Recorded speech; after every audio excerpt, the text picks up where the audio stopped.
Bonjour.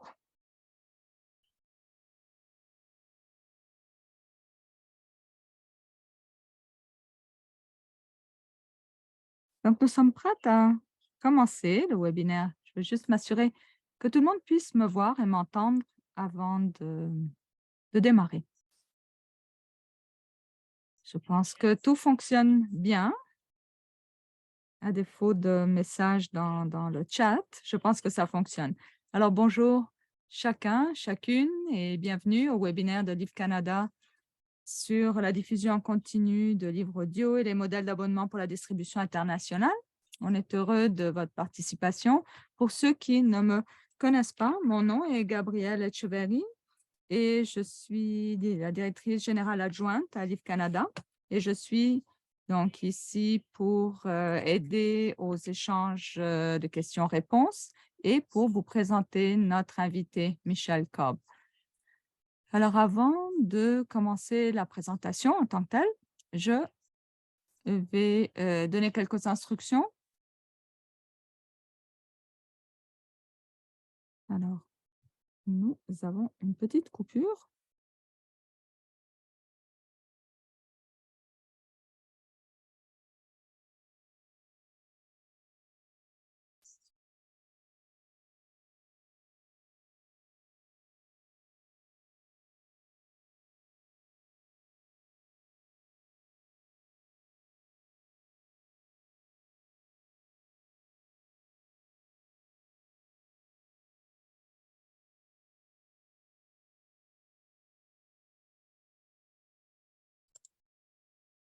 Donc, vous choisissez la langue dans laquelle vous voulez écouter.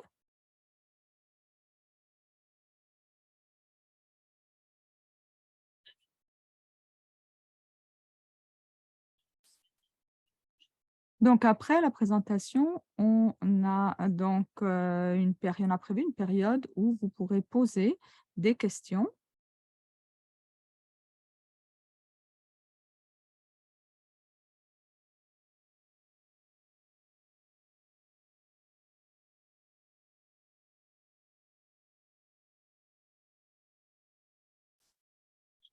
Alors, si vous avez des questions par rapport à la plateforme Zoom, il y a également ma collègue Elina Taillon qui est là pour vous aider, pour nous appuyer et donc qui est co-hôte avec moi.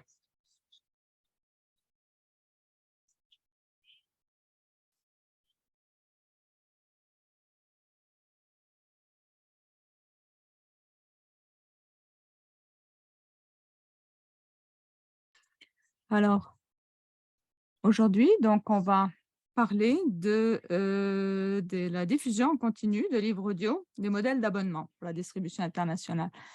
Alors, nous avons Nous savons que la présentation d'aujourd'hui va parler des derniers développements de l'industrie du livre audio, compris les informations sur certaines plateformes clés, les meilleures pratiques en matière de distribution et de monétisation des livres audio internationaux, différents types de modèles commerciaux de diffusion et de distribution audio sur certains marchés et les possibilités et défis que ça représente pour les éditeurs canadiens.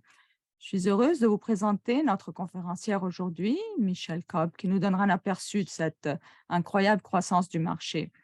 Alors, vous la reconnaîtrez peut-être, certains d'entre vous reconnaîtront Michel parce qu'elle a déjà participé à un webinaire sur les marchés mondiaux du livre audio. Et donc, il y a quelques années. Alors, on est très heureuse de l'avoir à nouveau avec nous.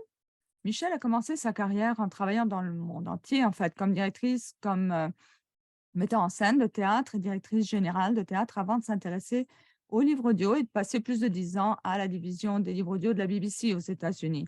Elle fait maintenant partie des équipes de direction de LA Theatre Works, Audiophile Magazine, MMB Media.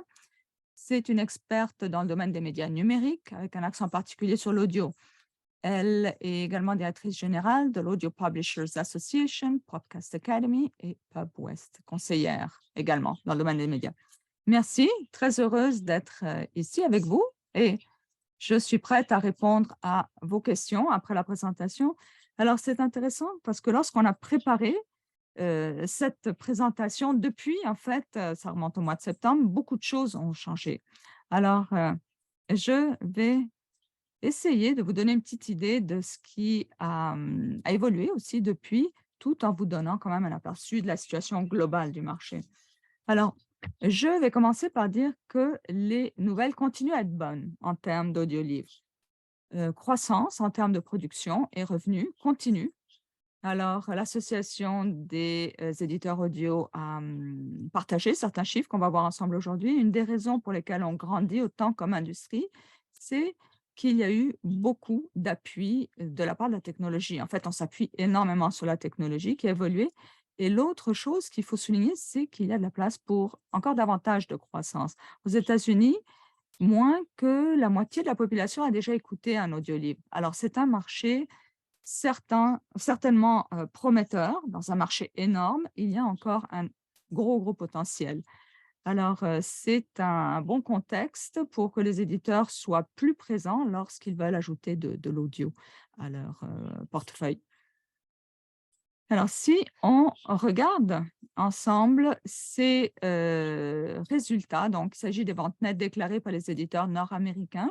C'est une recherche qui se fait une fois par an et on a constaté qu'il y a maintenant, on a plus de 10 ans de croissance énorme. Alors, on ne sait pas encore quoi ça va avoir l'air pour 2022, mais jusqu'ici, c'est très bon.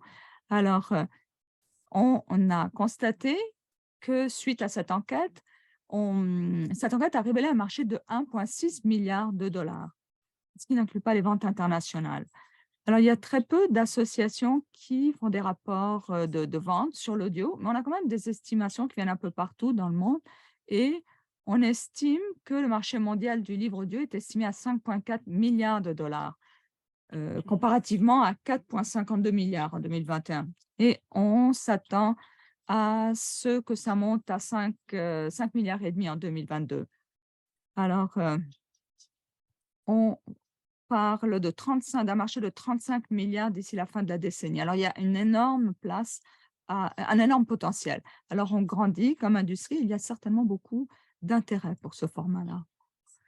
Alors, une des raisons pour lesquelles les ventes ont tellement évolué, augmenté, c'est qu'en tant que groupe, on produit davantage de titres. Quand j'ai commencé dans l'industrie, il y a une vingtaine d'années, il y avait peut-être quelques titres par année. Et puis, entre la fin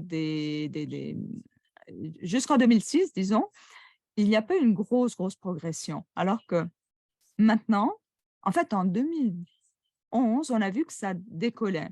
C'est là que on a introduit les plateformes autonomes, en fait. C'est là qu'un éditeur peut créer un titre, connecté avec le narrateur. Un éditeur qui n'avait pas une équipe de narration peut trouver des façons de produire ces titres et de les distribuer. Et en 2011, c'est là qu'on a vraiment vu le lancement en fait, de l'échange de l'Audiobook Creation Exchange, la ACX.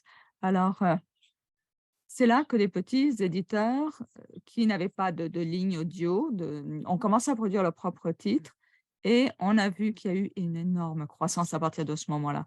Ce qu'on a commencé à voir avec cette multiplication des titres, c'est que on a commencé à influencer, en fait, à intéresser, à attirer davantage de gens. Maintenant, pendant les 10 dernières années, il y a une croissance énorme et il y a plusieurs raisons qui expliquent ça.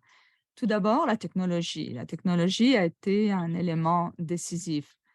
Il y a 20 ans, lorsqu'on produisait un livre audio, on faisait d'abord l'impression, on photocopiait et ensuite on l'envoyait au narrateur par courrier ou par FedEx. Et donc, ça prenait des jours pour tout ça, pour que le narrateur reçoive son script. Ensuite, il allait en studio, il se préparait. En fait, ce n'était pas un processus très efficace. Quand on a commencé à recevoir les titres sous format PDF et qu'on pouvait les envoyer au narrateur, on a accéléré un petit peu les temps. À ce moment-là, en 2011, on a commencé à voir les narrateurs produire leur propre audio-livre de chez eux, dans un studio à domicile. Et ça, c'était aussi un élément clé pour l'essor du nombre de titres produits parce que, on a coupé sur les temps morts, en fait. Et quand on est arrivé à la pandémie, la plupart des narrateurs avaient déjà leur studio chez eux à domicile, donc ils ont pu continuer à produire. Les éditeurs audio ont pu continuer à travailler à des titres depuis chez eux. Et donc, en quelque sorte, on était déjà en mode, pandémie bien avant la pandémie. Ils étaient déjà dans une situation où ils n'interagissaient pas, en fait, avec les aléas. Alors, ce qui s'est passé aussi dans ces dernières années, c'est qu'il y a eu un support de la part qui est intervenu de la part de l'intelligence artificielle. C'est-à-dire, une fois que vous avez enregistré votre titre, vous pouvez le comparer au script, trouver, détecter les erreurs. Et donc, tout ça, ça a accéléré, le processus de post-production. Donc, on est passé à l'auto, édition, l'autopublication, à la technologie évidemment qui a accéléré les temps. Et il y a quelques années, il fallait remettre chaque, titre à la main, un par un. Et donc il y avait toute la chaîne de distribution à laquelle on était tributaire. Mais pendant les 10 dernières années, on a vu une augmentation du nombre d'agrégateurs. Donc, vous pouviez envoyer un titre et puis les revendre à un grand nombre de détaillants. L'autre chose, c'est que, en augmentant le nombre de titres, on voit davantage d'œuvres originales. Donc, il y a des titres qui sont d'abord nés en audio ou qui n'ont jamais même été imprimés, comme une comédie audio. Donc ça, c'est encore une petite niche de marché, mais qui est croissante. Et la part du lion, en fait, c'est toujours le livre audio qui a un seul narrateur. Donc, c'est vraiment la prépondérance des titres. Ensuite, on a commencé à voir beaucoup d'autres formats, comme de la comédie ou d'autres niches, mais ça représente encore des petits pourcentages de la production audio, d'audiolivres. Alors, c'est important de comprendre des modèles d'affaires lorsque l'on voit ce qui se passe sur le marché. Alors, voyons ce qu'on a sur le marché maintenant. Alors, d'abord, on a les modèles à la carte et le modèle de paiement à l'écoute. Donc, en fait, les consommateurs achètent des titres qui sont essentiellement numériques. On ne voit plus vraiment de CD maintenant. Donc, c'est un format uniquement numérique. Donc, c'est une copie numérique qui peut être téléchargée à travers l'application via la compagnie où l'application a été achetée. Donc, on peut passer donc, la lecture d'un appareil à un autre et l'achat du titre peut se faire ou non dans l'application elle-même. Donc ça, c'est le plus gros modèle pour les compagnies comme Apple, Google, Spotify, les grosses compagnies qui sont dans la technologie. Donc, elles utilisent toutes ce modèle à la carte. Et Spotify vient juste de lancer ce modèle à la carte aux États-Unis récemment, là, à la fin du mois de septembre. Quand on parle, par contre, des abonnements, c'est là que ça se complique un peu. Et puis, c'est un petit peu plus flou. Alors, le marché a été bâti, disons, sur ce qu'on appelle l'abonnement avec crédit. Donc, c'est là que le client, en fait, les abonnés s'engagent à choisir un certain nombre de titres par mois. Maintenant, la question avec l'abonnement avec crédit, c'est que vous devenez propriétaire de votre titre. Donc, si vous avez un plan de 1 par mois ou plus par mois, si vous voulez le canceller, votre plan, vous avez toujours accès quand même au titre que vous avez déjà acheté. Donc, c'est un modèle assez simple. Et quand on utilise l'abonnement avec crédit, le vendeur reçoit donc votre argent, votre abonnement par mois et vous ne vous ne l'achetez pas à travers l'application. Donc, le vendeur n'a pas de redevance à donner à Apple ou à d'autres applications.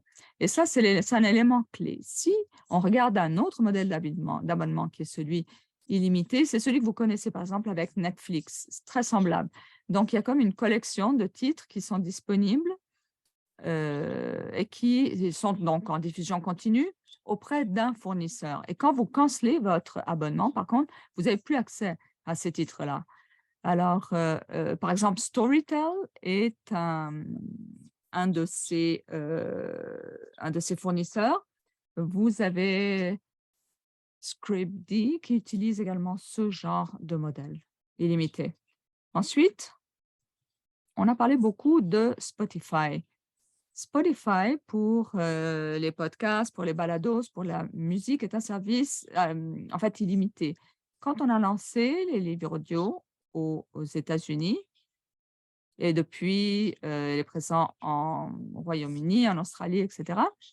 Donc, c'était lancé comme un modèle à la carte, c'est-à-dire vos audiolivres ne sont pas inclus dans votre abonnement à Spotify. Ceci dit, pendant des années, Spotify a eu une petite série de titres qu'il mettait disponibles à la disposition des abonnés, donc aux abonnés en musique, évidemment. Donc, il y a des gens qui avaient déjà accès à des titres via Spotify. C'est souvent des titres de petits éditeurs et c'est peut-être pas les plus grosses collections qu'on s'attendrait à trouver en librairie. Donc, quand c'était lancé aux États-Unis, avec les titres des Big Five, ils ont lancé donc un modèle à la carte, donc qui fonctionnait via Spotify. Ils ont constaté avec Apple que donc ils ont compris comment on pouvait faire cette transaction. Maintenant, quand vous allez dans votre application Spotify, vous savez que vous avez accès à la carte à des audiolivres. Mais vous ne pouvez pas le faire à travers votre application directement. Vous devez passer par le site web de Spotify pour y avoir accès. Alors ça, c'était un petit peu un frein, autant pour Apple que pour Spotify comme approche. Donc, c'est la limite du système. Et c'est la raison pour laquelle on voit que Spotify n'a pas adhéré au modèle illimité et donc ce modèle ne décolle pas pour eux. Donc, autrement, ça serait passé de façon plus fluide. Ensuite, il y a le modèle hybride qui, donc, en fait, fonctionne de la façon suivante. Les abonnés s'engagent à choisir un certain nombre de titres par mois. Pendant les dernières années, par contre, on a commencé à offrir des nouveaux titres, essentiellement originaux, qui sont souvent des titres très connus, et auxquels on donne accès, qui est toujours disponible. Donc, les abonnés ont également accès à cette collection de titres qui est toujours disponible. Donc, voilà, la collection est là et ils peuvent y accéder régulièrement, tant si longtemps qu'ils sont abonnés. Donc, c'est quand même une grosse collection de titres accessibles et limités. Ceci dit, encore une fois, quand vous cancelez votre abonnement, vous n'avez plus accès à ces titres que vous aviez choisis, ni à la collection des titres toujours disponibles. Et le modèle, par contre, le plus récent qu'on a vu émerger d'Europe, c'est le modèle à plusieurs niveaux. Donc, c'était lancé en Espagne et par Storytel en France plus récemment. Et donc, c'est là que les consommateurs s'engagent. En fait, ils payent en fonction du nombre d'heures d'écoute par mois. Donc, vous achetez 10 heures, 15 heures, 50 heures d'écoute et ça vous permet de passer d'un titre à l'autre. Et donc, c'est vraiment axé sur le temps d'écoute et non pas sur les titres.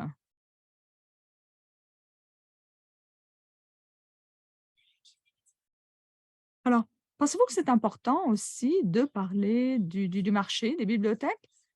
Parce qu'avant que les audiolivres émergent sur le marché, on savait que les audiolivres fonctionnaient déjà bien dans les bibliothèques. Au départ, c'était sur un format CD, mais ensuite Overdrive s'est lancé dans le marché, donc bien avant le succès des e-books et d'autres méthodes, on avait déjà exposé la clientèle des bibliothèques aux audiolivres. Il y a deux modèles qu'on retrouve essentiellement. Le modèle un livre, un usager. Donc, c'est celui qui a été lancé au début. Alors, quand la bibliothèque achète un certain nombre de titres, ils sont sélectionnés en fonction d'évaluation du taux de circulation éventuel. Et quand le titre est emprunté, les usagers attendent leur tour pour y avoir accès. C'est comme si on a une liste d'attente pour pouvoir écouter un audiolivre. Il y a un certain nombre d'années, il y a un autre vendeur qui s'est lancé dans le marché, Hoopla, avec un modèle de paiement à la circulation. Alors, paiement en fonction de la circulation. Et c'est là, et c'est quand les bibliothèques ont un grand catalogue complet de titres qu'ils offrent et ils, euh, en fait, basent leur paiement sur les choix des lecteurs. Donc, l'éditeur reçoit un petit montant pour chaque circulation, mais on peut cumuler donc les circulations sur un certain temps, une certaine période. Donc, ce qui se passe, c'est que dans ce deuxième système, il est axé davantage sur les usagers. Ensuite, on a d'autres modèles, comme par exemple sur le marché des écoles, comme l'accès simultané, mais disons que ça, c'est les deux principaux modèles. Donc, essentiellement, la grosse différence, c'est que le paiement en fonction de la circulation donc, est axé sur les usagers, et puis le système de un livre, un usager, par contre, est axé davantage sur les choix de la bibliothèque. Alors, voici ce qui se passe globalement dans le milieu, dans l'industrie. Alors, c'est un choix qui est très important. On voit davantage de titres, donc plus d'auditeurs et donc plus de revenus. Et donc, les grandes entreprises sont en train d'augmenter le nombre de titres. Et ça a un impact sur le marché. Donc, des compagnies comme Penguin Random House publiaient 100 ou 200 titres audio. Aujourd'hui, ils sont davantage dans ils sont passés à autour de 1500 titres. Et normalement, dans le passé, ils auraient vendu les sous-droits audio à une compagnie indépendante, alors que maintenant, cette portion est beaucoup plus réduite. Alors, ce qui se passe, c'est que les éditeurs indépendants doivent aller chercher d'autres compagnies avec lesquelles collaborer pour acquérir les sous-droits pour un titre.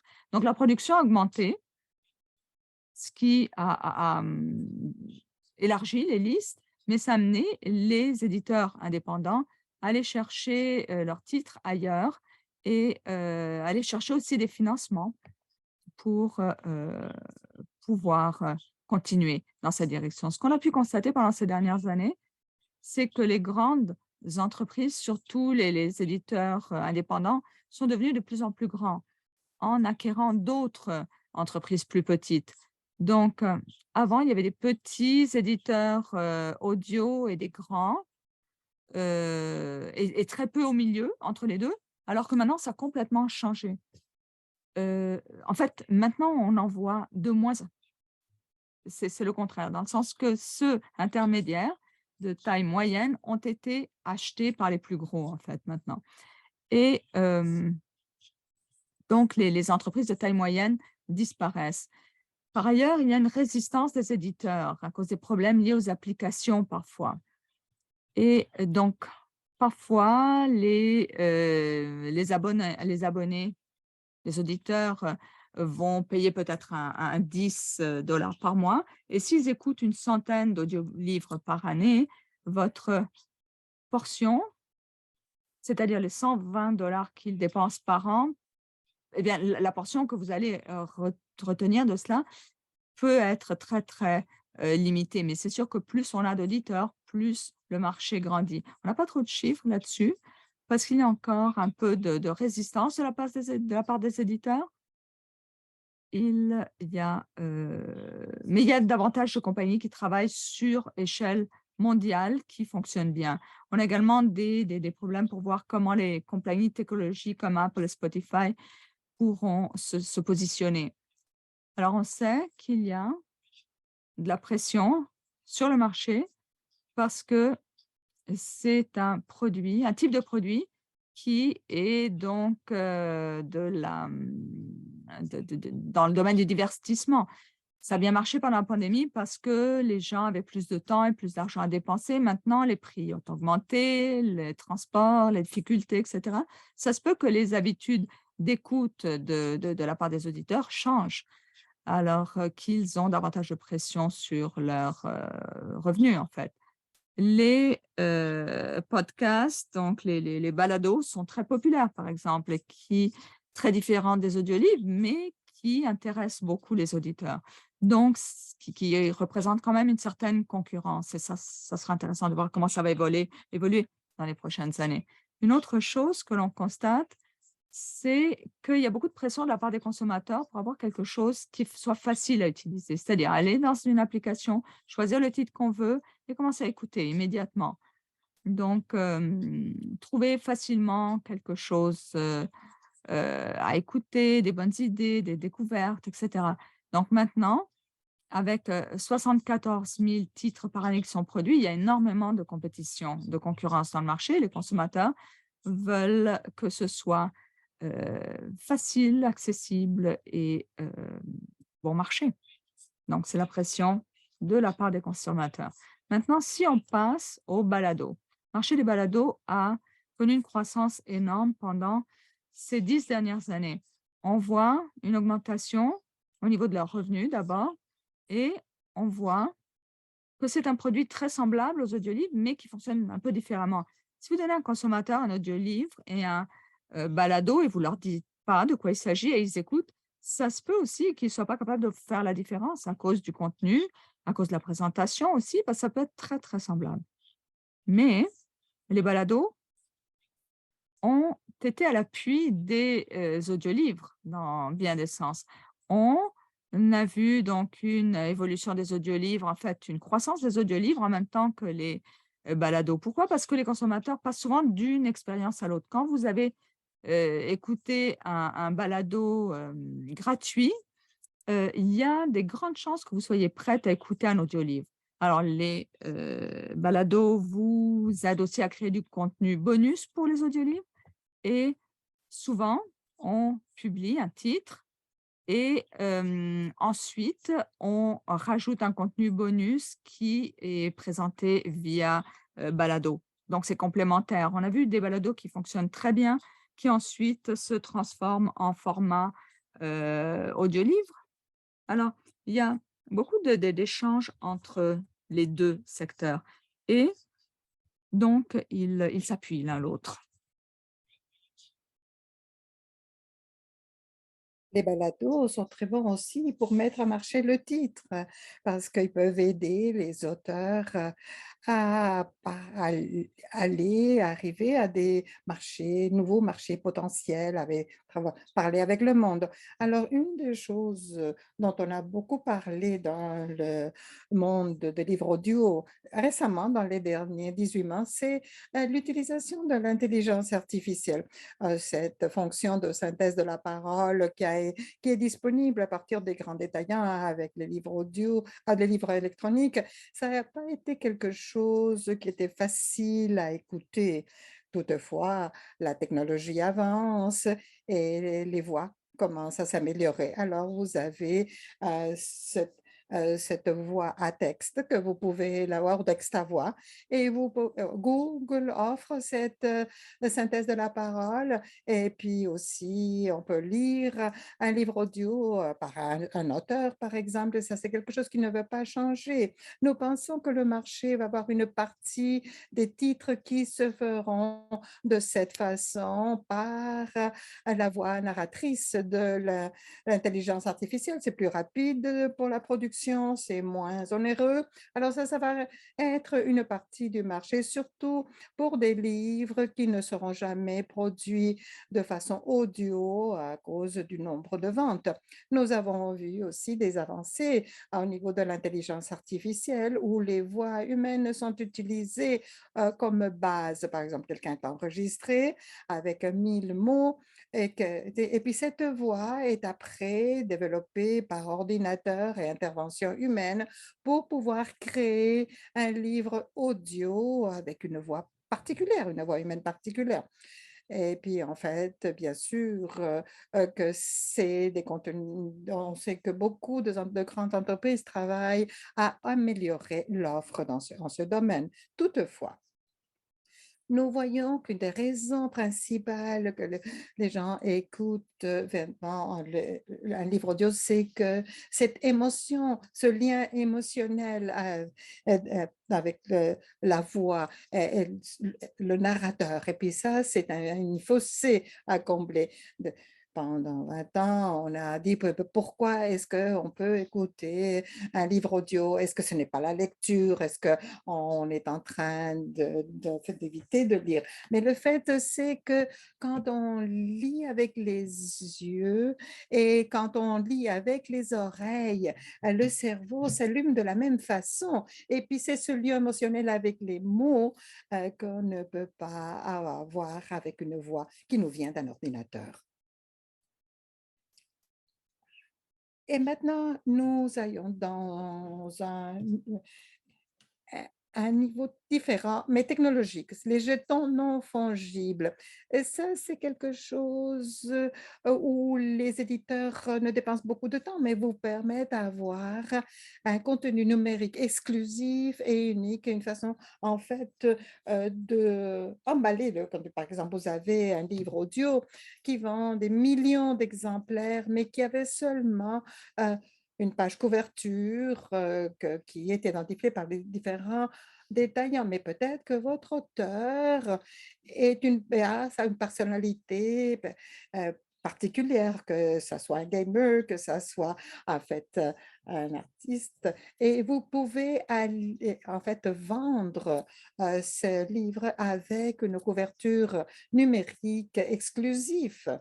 Et même si vous travaillez, vous êtes un écouteur de livres audio, mais c'est une façon d'aller chercher de nouveaux auditeurs. Donc, si votre auteur est un gamer et qu'ils ont conçu beaucoup de pages couverture qui ont des caractères de différents jeux, ah ben alors là, les personnes vont être attirées par cela, puis ils vont être intéressés, que ce soit par l'auteur, que ce soit par le titre. Donc, on est au début où on voit comme ces jetons non fongibles sont en train de rentrer dans le monde de livres audio. Il y a beaucoup de possibilités et qu'on est en train d'explorer à ce moment.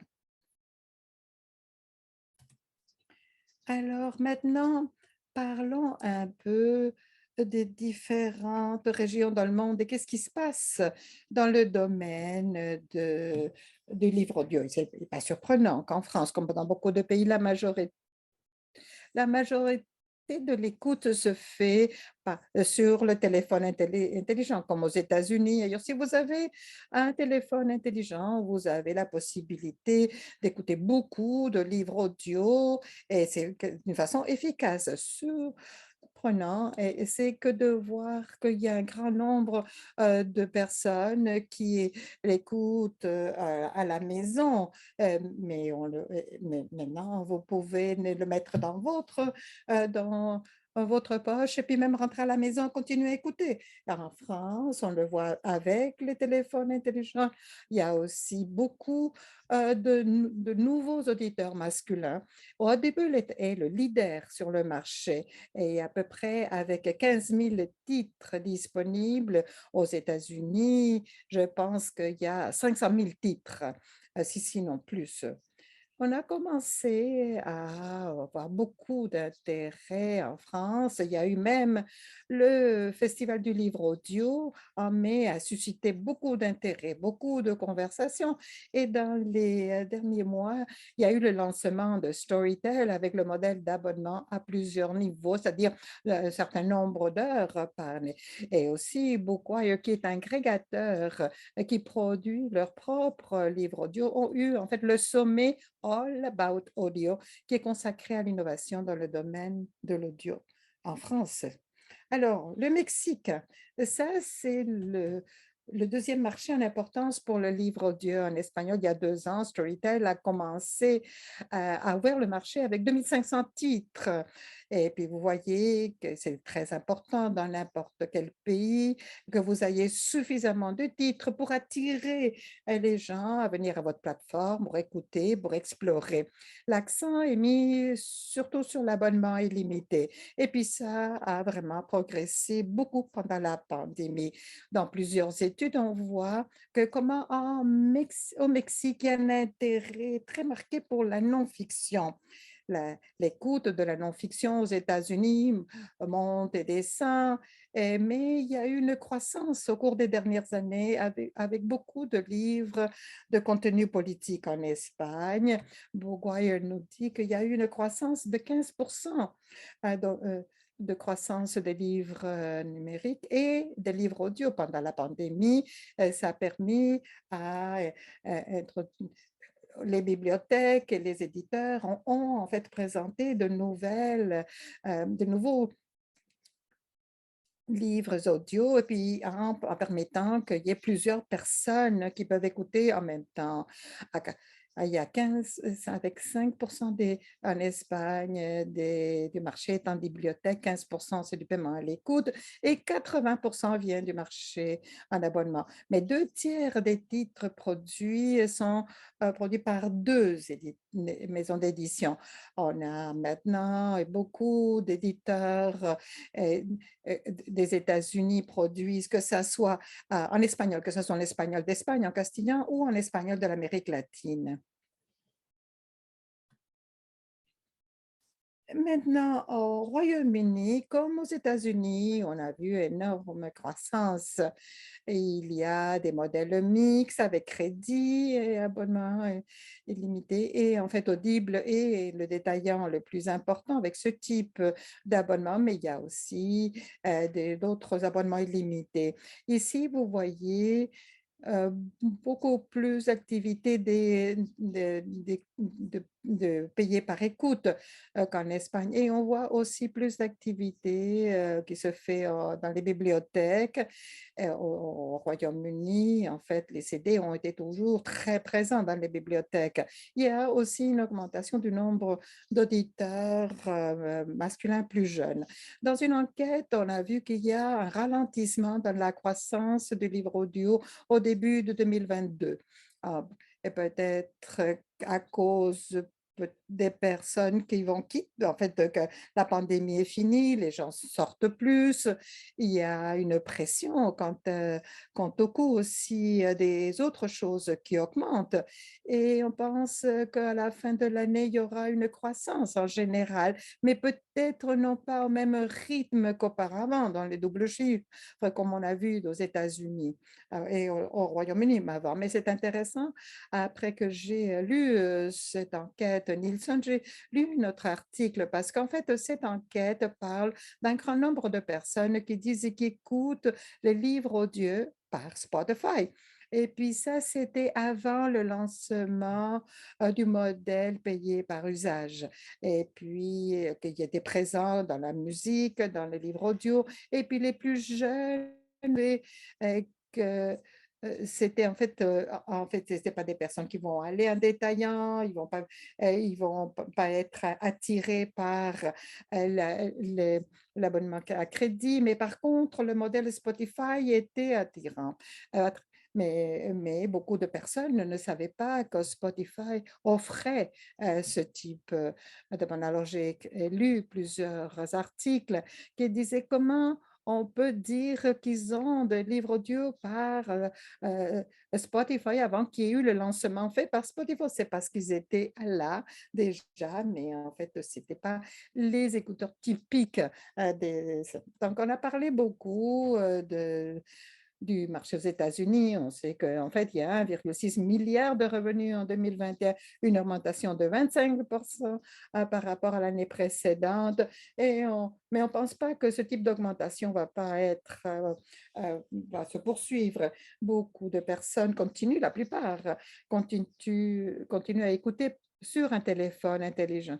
Et Ce qu'on comprend mal, c'est que les consommateurs trouvent que c'est une bonne façon pour les personnes de relaxer, que le livre audio, c'est vraiment un bon choix pour se détendre parce qu'ils peuvent fermer l'écran, fermer les yeux et se détendre. On voit que beaucoup de leur écoute se fait à la maison. Et en fait, les éditeurs veulent comprendre ça mieux parce qu'ils étaient tellement habitués que vous habituez seulement, que vous êtes habitué à écouter des livres audio dans l'auto. Mais non, il y a beaucoup de personnes qui se détendent en écoutant ces livres. Il y a aussi des jeunes qui le font. Et, depuis le début de la pandémie, et puis maintenant, à la fin de la pandémie, on espère, on voit qu'il y a le double le nombre de parents qui disent que leurs enfants écoutent des livres audio. 41% du marché des États-Unis sont des auditeurs avec un abonnement ou hybride. Et comme on a vu aussi dans l'écoute de balado, on voit, on a en fait euh, une diminution de l'âge des personnes qui écoutent.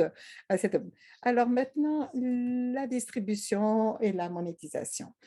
Il a toujours été un problème dans le monde du livre audio, c'est qu'aucun des détaillants sont d'accord sur l'information qui doit être incluse. Donc, si vous êtes en train d'apporter de façon manuelle aux détaillants, et maintenant vous pouvez distribuer à 50, alors chaque détaillant a vraiment des feuilles de calcul différentes pour inclure l'information et tout le fond le fait de façon différente. Alors, si vous faites une distribution manuelle, que beaucoup le font, surtout quand les étudiants le font, en fait, ça ne coûte pas tellement parce que vous pouvez envoyer tout le métadonnées par un FTP. Donc, mais ça prend beaucoup de temps pour remplir tous ces feuilles de calcul différentes. Donc, c'est vraiment une distribution intense. Donc, nous avons vu qu'il y a différents agrégateurs, Evolution, Findway, The Happy Family, plusieurs de ces agrégateurs ou ces entreprises, vous pouvez télécharger dans des métadonnées et l'audio aussi. Et donc, ils charge une portion du revenu du détaillant. Donc, ils sont en train de créer cette relation avec tous les détails, chacun de détaillants, et puis vous avez plus d'agrégateurs de différents détaillants avec un seul paiement. Encore une fois, bien sûr, vous donnez une partie de votre revenu, c'est moins d'efforts, mais peut-être que ça coûterait un peu plus.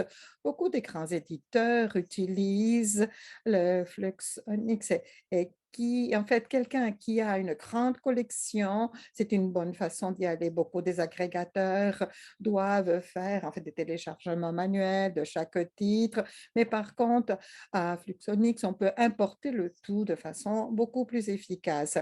Mais le côté négatif, c'est que c'est plus onéreux, mais en tant qu'éditeur, vous avez une relation avec chacun des détaillants.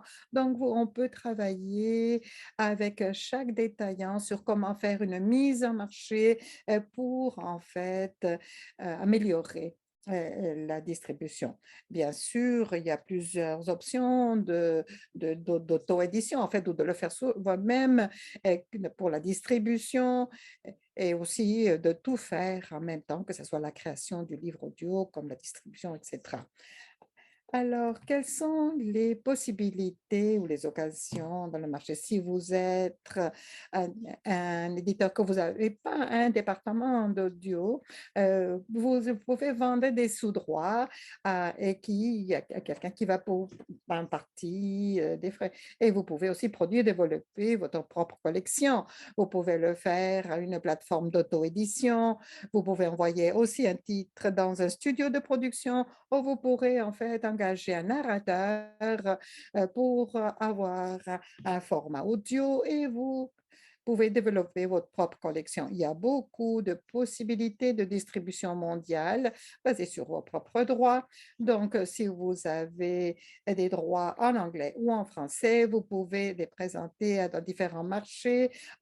Et parce que la plupart des détaillants acceptent plusieurs langues, ce qui est important du format audio, surtout qu'on le fait de façon simultanée avec la version imprimée, c'est que vous exploitez complètement le titre et vous aidez à faire vous poussez la marque de l'écrivain. En plus, nous savons que 15% des écouteurs d'audiolivres ne lisent pas nécessairement des livres imprimés. Donc, il y a énormément de croissance possible. Et comme on voit avec Spotify et d'autres détaillants qui sont de plus en plus intéressés par le format du livre audio, je pense que c'est l'occasion d'aller chercher des personnes du domaine, des personnes qui lisent des livres déjà et en fait, et puis des personnes qui peuvent parler de leur propre expérience d'écoute des livres, bien sûr. Les défis sur le marché sont nombreuses. Vous devez vous assurer que votre titre est bien connu, qu'on l'a entendu. On a des défis aussi de que même aux États-Unis, que c'est un grand marché pour les livres audio, la moitié des personnes n'ont jamais écouté un livre audio. Donc, comment aller chercher d'autres? En fait, la production est assez onéreuse, c'est tout un engagement à ce format.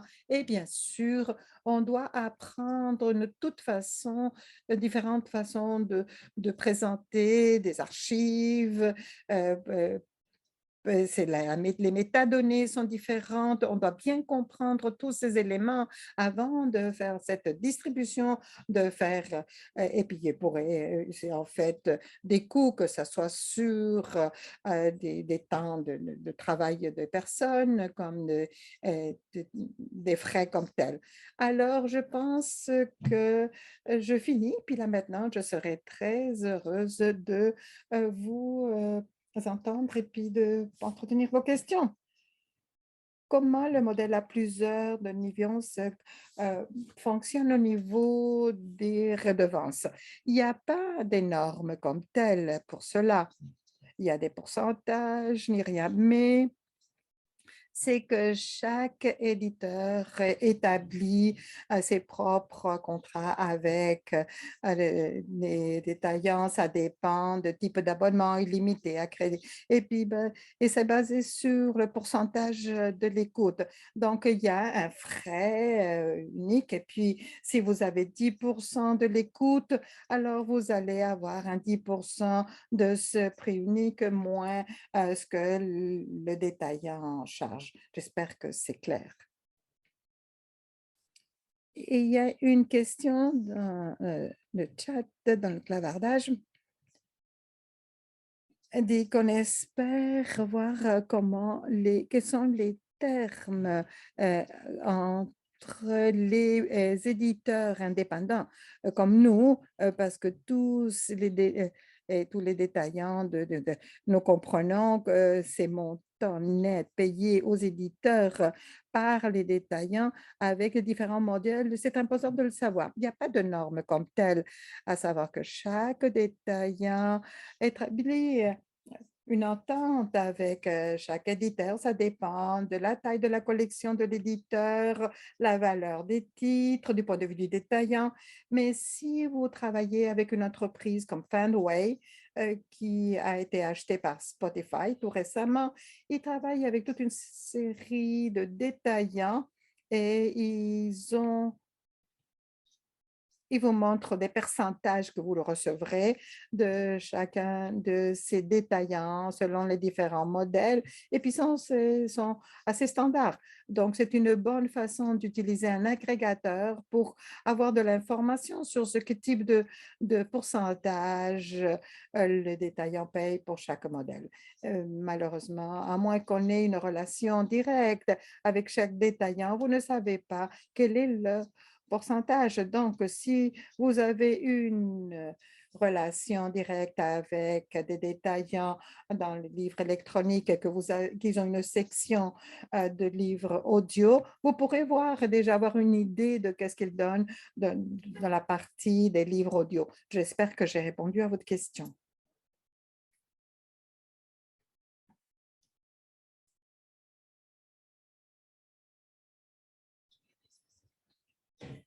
Est-ce que nous avons de l'information sur les livres pour enfants?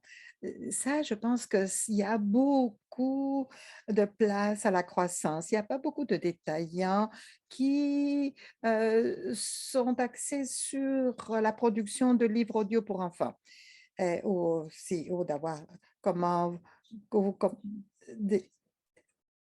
en fait, la collection de livres audio tellement ample, en fait, que c'est difficile de trouver, de pouvoir le partager avec vos enfants, parce que vous pouvez avoir des livres d'enfants, mais vous pouvez aussi de l'erotica. Alors, il y a certains enfin, par Pena, par exemple, ils vendent des livres audio pour enfants parce que les parents sont à l'aise de pouvoir donner à leurs enfants à cette application parce qu'ils peuvent surveiller ce qu'il y a là-dedans.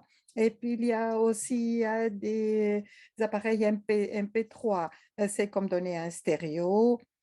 Comme avant, c'était un système CD, et puis vous avez des cartes ou des clés USB que vous pouvez brancher et et puis, et puis vous avez là un titre, et puis vous savez est-ce que ce que votre enfant écoute. Alors là, vous avez de ce type de dispositif et il y a un intérêt croissant à ce format. Et puis, ces dispositifs se vendent dans des détaillants qui ont un marché pour les enfants. Alors aussi dans les marchés, des bibliothèques, des écoles aussi, alors de faire connaître vos titres des détaillants qui travaillent auprès des bibliothèques et des écoles, ça serait important. En fait, bien sûr que les titres pour enfants au niveau des abonnements, par exemple, le modèle de crédit, c'est différent. C'est que vos titres est de 6 minutes ou de 2 heures, et puis que d'autres euh, titres est 30 heures, et puis la personne paye le même crédit indépendamment de la longueur. Mais bien sûr, ils vont choisir un titre ou un crédit qui est plus long, que ce n'est pas nécessairement pour enfants. Alors, ils vont choisir, euh, ils vont acheter à la carte surtout pour des livres audio pour enfants parce que c'est moins cher. Dans les États-Unis, le marché des livres audio pour enfants, c'est à peu près 10% du marché en général. Et puis, il y a des fluctuations, il y a des années où il y a des titres, par exemple, un titre de Harry Potter qui va faire augmenter les ventes. Mais nous n'avons pas vu ce type de phénomène depuis un certain temps.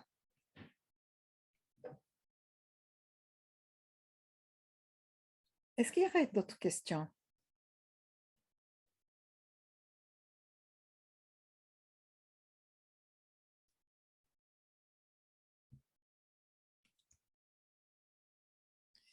Je ne vois plus de questions à ce moment-ci, mais je vais saisir cette occasion pour poser une question.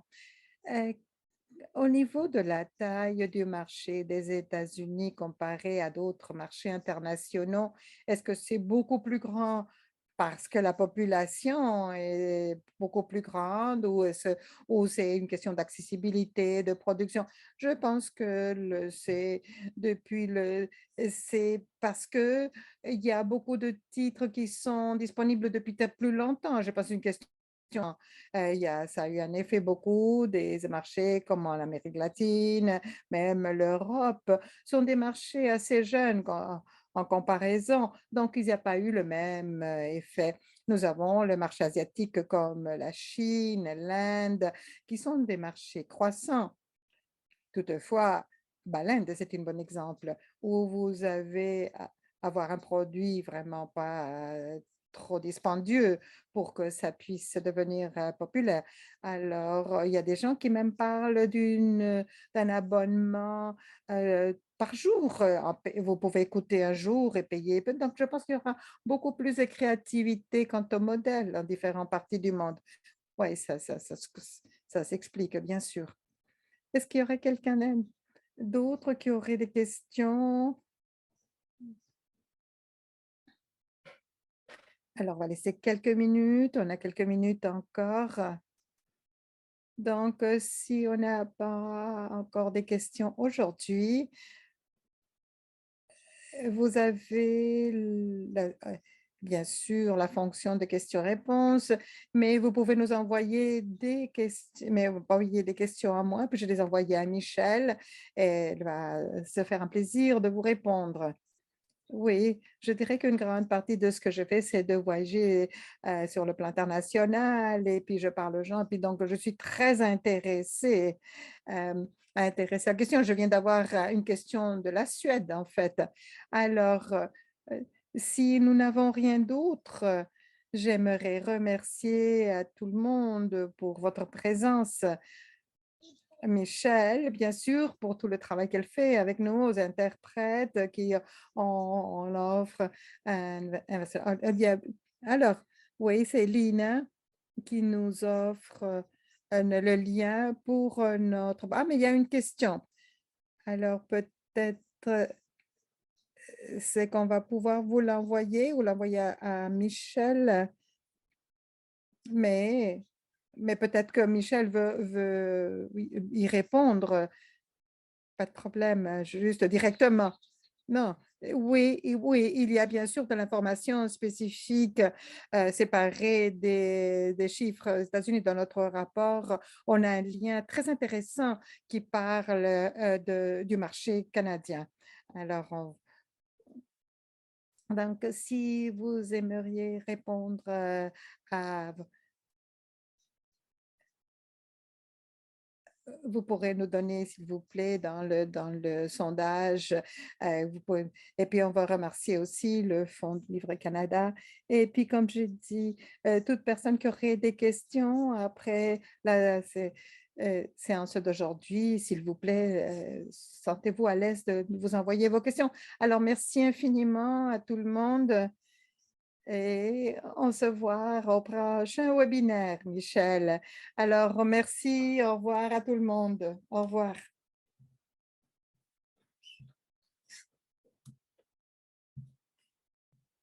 Merci.